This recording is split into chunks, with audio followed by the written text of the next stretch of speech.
नमस्कार साथियों, बहुत बहुत स्वागत, वंदन, अभिनंदन है आप सभी का एक बार पुनः आपके अपने यूट्यूब चैनल वंदे भारत में। मध्य प्रदेश राज्य के आधुनिक इतिहास के क्रम में इससे पहले सिंधिया राजवंश के पहले वाले भाग में हमने राणोजी राव सिंधिया से लेकर जनकोजी राव सिंधिया तक सिंधिया राजवंश का अध्ययन किया था। ठीक है, जनकोजी राव सिंधिया जो कि सिंधिया राजवंश के एक कमजोर उत्तराधिकारी थे, जिनका अधिकांश समय बेजाबाई नामक एक महिला से संघर्ष में बीता था। यहाँ तक हमने सिंधिया राजवंश को जाना था। आज के इस लेक्चर में हम जयाजी राव सिंधिया और माधव राव सिंधिया के बारे में बात करने वाले हैं। ठीक है, जो कि एक इम्पोर्टेंट शासक रहे हैं सिंधिया राजवंश के अंतर्गत। देखिए, आज के इस लेक्चर में जयाजी राव सिंधिया से रिलेटेड हम बात करेंगे।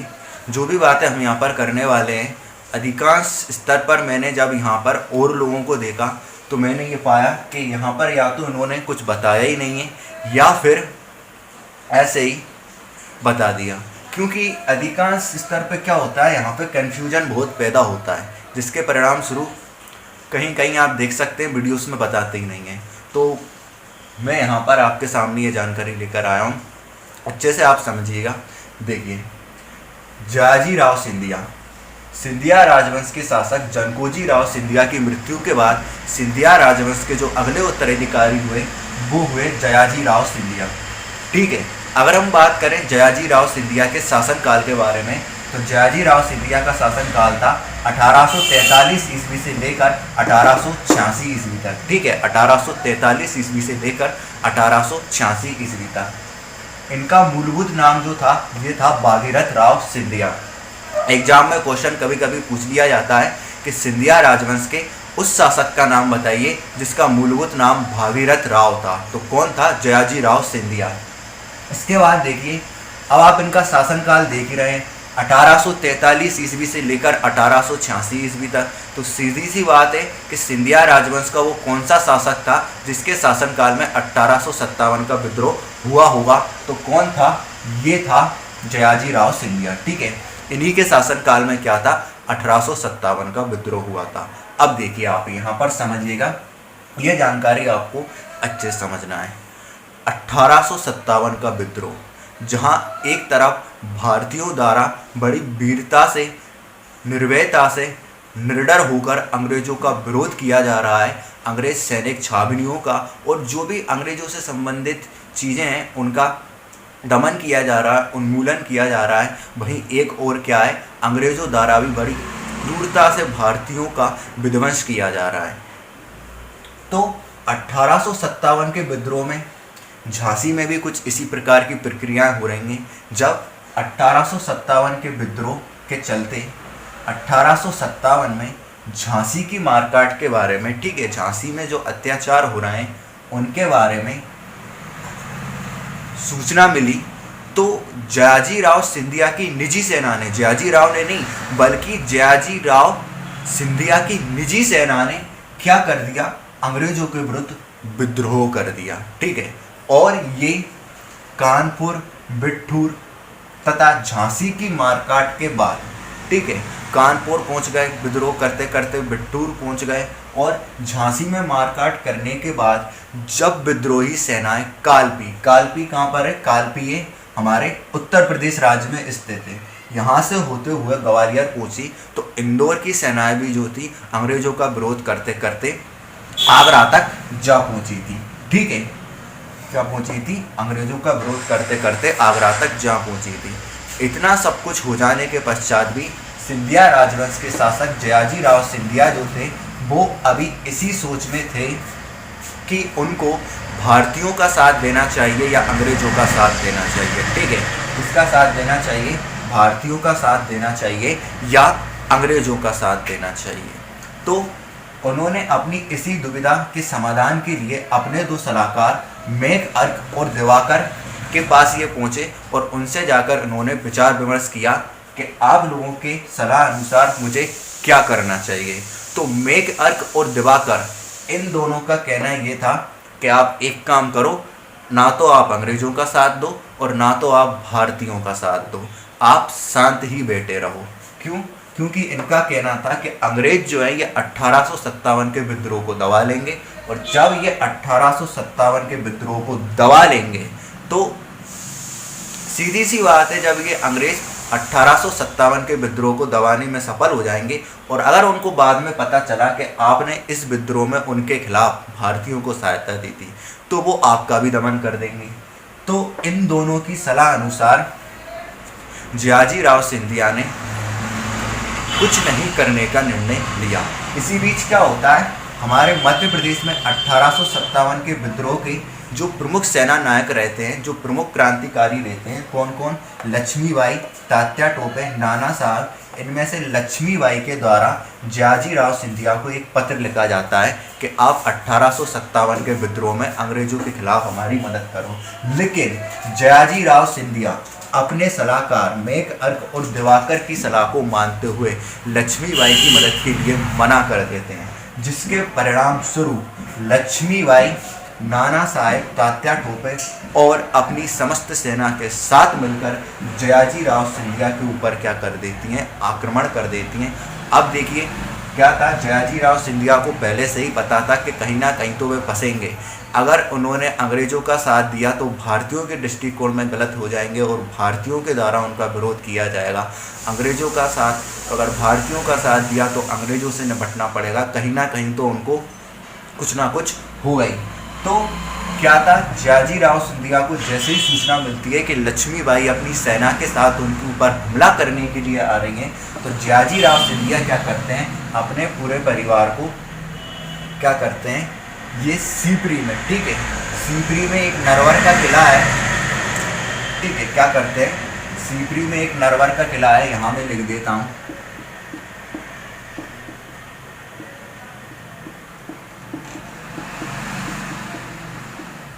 ठीक है। तो ये क्या करते हैं, जियाजी राव सिंधिया अपने परिवार की समस्त महिला को सीपरी में स्थित नरवर के किले में पहुंचा देते हैं अपने फौज के सभी प्रमुख अधिकारियों के साथ, ठीक है, और खुद क्या चले जाते हैं, आगरा चले जाते हैं, ठीक है। इस प्रकार झांसी की रानी लक्ष्मीबाई द्वारा नाना साहेब और तात्या टोपे के साथ मिलकर ग्वालियर पर आक्रमण कर दिया जाता है। ग्वालियर पर क्या हो जाता है, इनका आधिपत्य हो जाता है, ठीक है। फिर देखिए, हालांकि जियाजी राव सिंधिया जो थे ये झांसी के रानी लक्ष्मीबाई का साथ इन्होंने नहीं दिया था, लेकिन ये जाते समय अपनी सेना और खजाने को झांसी की रानी लक्ष्मीबाई के लिए छोड़कर चले गए थे। जी हाँ, इन्होंने अपने खजाने की चाबी अपने एक खजांची अमरचंद भाटिया को सौंपी थी, ठीक है। किसको सौंपी थी? अमरचंद भाटिया को सौंपी थी। इसी खजांची को अंग्रेजों द्वारा ग्वालियर के सराफा बाजार में, ठीक है, कहाँ पर? ग्वालियर के सराफा बाजार में नीम के पेड़ के नीचे टांगकर फांसी दे दी गई थी, ठीक है। क्या दे दी गई थी? नीम के पेड़ के नीचे टांगकर फांसी दे दी गई थी, ठीक है। और इस प्रकार क्या था, आगे अगर हम बात करें तो जो जियाजी राव सिंधिया थे जीते रहे, ठीक है। और देखिए लक्ष्मीबाई का भी क्या होता है, लक्ष्मीबाई क्या कर लेती हैं, ग्वालियर पर अपना अधिकार कर लेती हैं। कुछ समय बाद क्या होता है, लक्ष्मीबाई का भी क्या होता है, अंग्रेज सेनापति ह्यूरोज के साथ संघर्ष होता है। इस संघर्ष में ये मारी जाती हैं। इसके बाद ग्वालियर पुनः अंग्रेजों के अधीन हो जाता है, ठीक है। और जो हमारे जियाजी राव सिंधिया रहते हैं ये 1886 ईस्वी में क्या हो जाते हैं, मृत्यु को प्राप्त हो जाते हैं, ठीक है। 1886 ईस्वी में ये दिव्यांगत हो जाते हैं। तो यहाँ पर हमने ये देखा कि राजनीतिक जगत के क्षेत्र में जियाजी राव सिंधिया का कैसा क्या स्टेटस रहा, ठीक है। अब हम बात करते हैं कला के क्षेत्र में, ठीक है।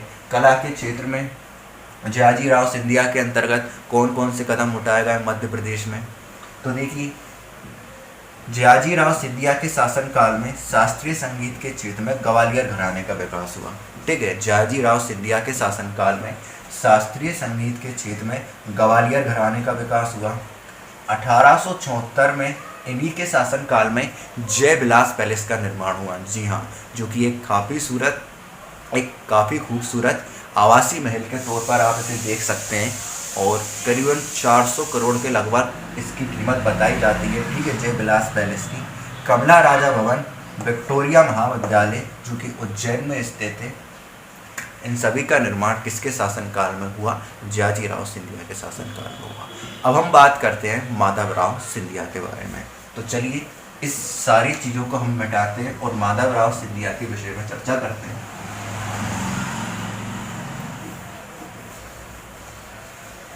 उम्मीद करता हूँ ये बातें आपको अच्छे से समझ में आ गई होंगी, और अगर ना समझ में आई हो तो एक बार और आप वीडियो को देख लीजिएगा। हर एक वीडियो का पीडीएफ हमारे टेलीग्राम ग्रुप में दिया जाता है, आप वहाँ से पीडीएफ के जरिए इस चीज़ को पढ़कर और अच्छे समझ सकते हैं। ठीक है,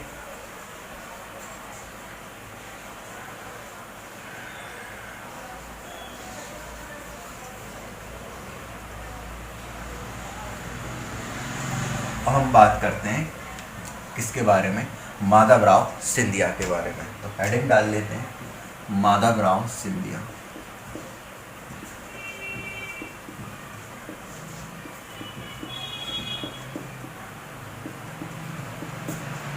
ठीक है, अब देखिए, माधवराव सिंधिया के भी सिंधिया राजवंश के शासक बनने के पीछे एक कहानी आती है। जी हाँ, जो माधवराव सिंधिया थे, आप समझिएगा, जाजीराव सिंधिया के शासनकाल में क्या था, अंग्रेजों की हड़प नीति जो थी अपने चरमोत्कर्ष पर थी, और अंग्रेज गवर्नर लॉर्ड डलहौजी जो था, ये ग्वालियर रियासत को हड़पने के लिए काफ़ी ज़्यादा इच्छुक था।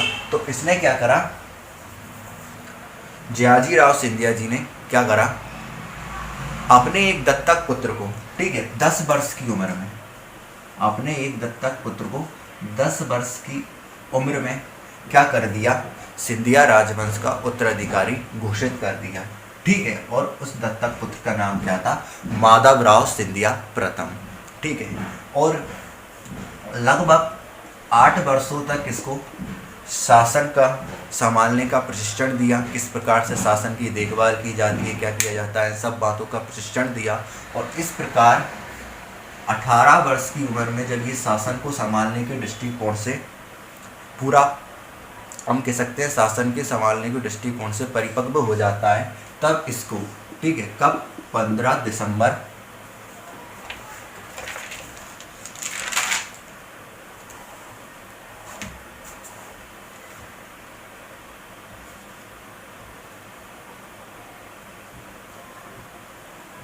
1894, ठीक है, 15 दिसंबर 1894 को सिंधिया राजवंश के शासन संबंधी सभी अधिकार प्रदान कर दिए जाते हैं। ठीक है, समझ गए होंगे आप। अब देखिए, हम बात करें माधवराव सिंधिया के बारे में। तो देखिए, माधवराव सिंधिया द्वारा, आप याद रखिएगा, माधवराव सिंधिया को अंग्रेजों द्वारा किसकी उपाधि दी गई थी, सर की उपाधि दी गई थी। ठीक है, माधवराव सिंधिया को अंग्रेजों द्वारा सर की उपाधि दी गई थी, सर की उपाधि या नाइटहुड की उपाधि। ठीक है, याद रखिएगा। फिर ये क्या थे, इंग्लैंड पढ़ने के लिए गए थे, तो यहाँ पर क्या था, पढ़ने के बाद इनको सर की उपाधि दी गई। फिर जब ये इंग्लैंड से वापस भारत लौटे, ठीक है, इंग्लैंड से वापस भारत लौटे, तो लौटते समय इनकी रास्ते में पेरिस में मृत्यु हो गई थी। ठीक है, क्या हुई थी, पेरिस में मृत्यु हो गई थी, और ये मृत्यु हुई थी 6 जून 1925 को। कब हुई थी, 6 जून 1925 को। ठीक है, तो एक क्वेश्चन आपसे ये भी पूछा जा सकता है कि सिंधिया राजवंश का वो कौन सा शासक था जिसका वापस भारत आगमन के समय पेरिस में निधन हो गया था, तो कौन था, वो था आपका माधवराव सिंधिया प्रथम। ठीक है, फिर देखिए, माधवराव सिंधिया प्रथम के द्वारा सीपरी को अपनी ग्रीष्मकालीन राजधानी बनाया गया था। ठीक है, सीपरी को क्या बनाया गया, अपनी ग्रीष्मकालीन राजधानी।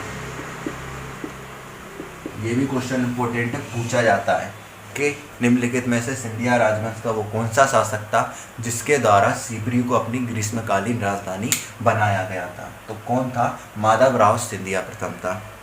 फिर अगर हम बात करें वही माधवराव सिंधिया के शासनकाल में किन किन चीज़ों का विकास हमको देखने को मिला, तो देखिए, माधवराव सिंधिया के शासनकाल में बहुत सी चीज़ें थी जिनका विकास हुआ, जैसे कि माधव विलास पैलेस। ठीक है, क्या, माधव विलास पैलेस, इसके अलावा ग्रांड होटल,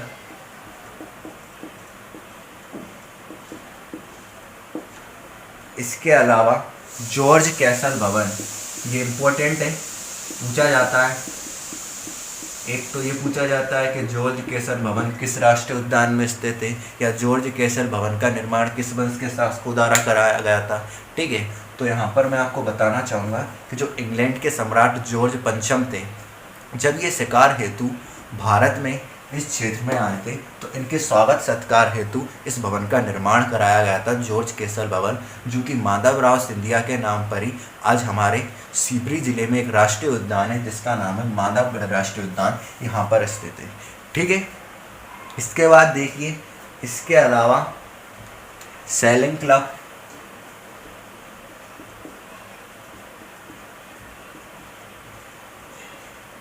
ठीक है, और सेक्रेटरिएट टाउन हॉल,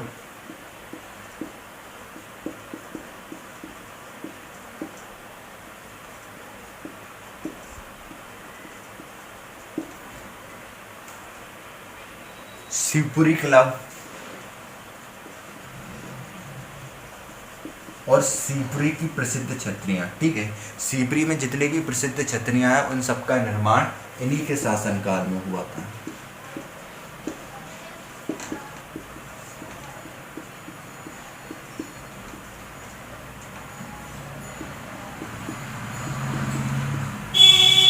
इसके अलावा उज्जैन में फ्रीगंज, ठीक है, जो उज्जैन में फ्रीगंज है, इसका निर्माण भी क्या है, इन्हीं के शासनकाल में हुआ है। तो ये हो जाते हैं क्या, आपके माधवराव सिंधिया प्रथम भी। अब इसके बाद इनके उत्तराधिकारी आते हैं जीवाजी राव सिंधिया, उनके बारे में हम अगले लेक्चर में देखेंगे। और फिर उनके अधिकारी आते हैं माधवराव सिंधिया द्वितीय, और उसके बाद आधुनिक समय में हम देखते ही आ रहे हैं ज्योतिरादित्य सिंधिया। तो इन तीनों को कवर करके और मैं आपके लिए एक वीडियो और लेकर आऊँगा सिंधिया राजवंश के ऊपर, और इस प्रकार हमारा पूरा सिंधिया राजवंश खत्म हो जाएगा। उम्मीद करते हैं आपको आज का ये वीडियो पसंद आया होगा। वीडियो पसंद आया हो तो वीडियो को एक लाइक करें और एक अच्छा सा कमेंट करें, और ज़्यादा से ज़्यादा मात्रा में चैनल को सब्सक्राइब भी करें अगर आपको इसी तरह के वीडियो चाहिए, और इसी प्रकार आप हम पर अपना डिजिटल प्रेम लौटाते रहें।